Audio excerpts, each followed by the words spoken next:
On this episode, I'm going to be talking about how you can film in low light.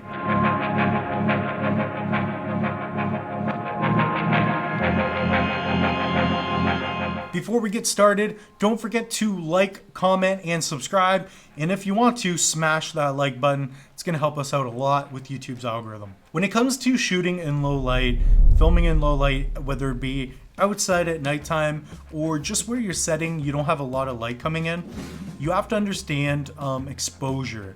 Now, when it comes to shooting in low light situations, you have to remember a few things. Number one is going to be your ISO. So what is ISO and how can we combat with some of these areas? Well, simply put, the ISO is going to be the image sensitivity of your sensor.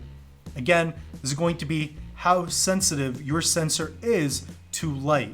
Now, you may have heard several years ago when the Sony a7S came out, it was a big deal because this camera was able to practically shoot in the dark. You could do amazing nighttime footage. You could basically film in the dark and see what is going on, and your image was relatively clean. So when it comes to ISO, the higher the number in ISO, the more sensitive your sensor will be to light. So if you go from 100 ISO to 10,000 ISO, you're going to make your sensor more sensitive to light. So when light hits the sensor, you're gonna be able to see more. You're gonna have a more exposed image. Now, if you have your ISO set too low, your image may be too dark. Typically, the higher you go up in your ISO, the more image grain and the nastier your image is going to look. So now that you have a fundamental understanding of what is ISO and kind of how it works, let's talk about how you can perform in low light. The other aspect of filmmaking I want you to understand is going to be your aperture. So when you're filming in the dark or in a low light situation, find a good ISO to shoot at. If you know it's going to be dark, crank it up, but do not exceed the native ISO. Test your camera to see how far you can go without the image completely falling apart.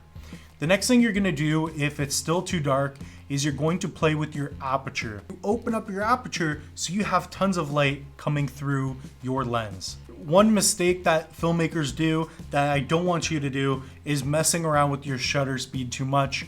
For example, if you're shooting at 24 frames a second, I recommend your shutter speed being at 48 or 50. You should have your shutter speed at twice your frame rate, because if you don't, you're gonna have weird motion blur, and that's one thing you should be prioritizing.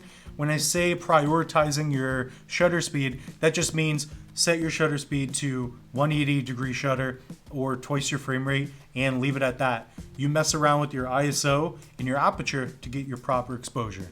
Now, I recommend at least finding a camera that performs with at least 1,000 ISO. If you don't have that, it's gonna be very hard to get a clean image and exposure, because a lot of times when you're filming, let's be honest, things will be dark, especially when you're filming near nighttime.